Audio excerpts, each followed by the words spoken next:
ngayon, Intertropical Convergence Zone or ITCZ ang umiiral dito sa may Southern Mindanao.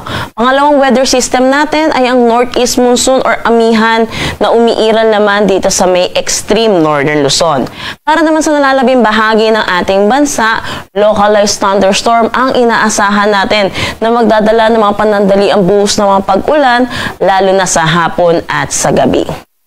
Meron tayong minomonitor na low pressure area dito sa labas ng ating Philippine Area of Responsibility. Ito ay huling namataan sa layong 1,280 kilometers east ng Eastern Visayas.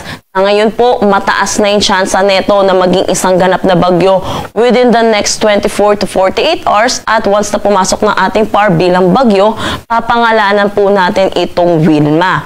Nakikita po natin sa ating forecast track, posible itong maglandfall dito sa may Eastern Visayas o kaya dito sa may Caraga.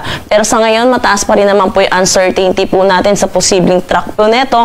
Pero iba yung pag-iingat na rin po para sa ating mga kababayan, lalo na dito sa eastern section ng ating bansa, particular Bicol region, Eastern Visayas, pati na rin sa Mindanao, dahil inaasahan natin as early as Friday, posible na tayo makaranas ng mga pag-ulan towards the weekend po natin. At sa nakikita nga po din, yung posibleng pag-landfall po neto, yun po, pag nag-landfall po siya, tatawid po ulit ito ng Kabisayaan po, nakikita po natin ulit. So, inaasahan pa rin po natin yung mga naapektuhan po ng mga na bagyo po natin ay makakaranas po muli ng mga pag-ulan. So, ugaliin po natin i-check ang mga nilalabas na updates ng Pag-asa at ugaliin po natin makipag-ugnayan sa ating mga local government units hinggil sa mga posibleng paghahanda or paglikas na kailangan po nating gawin.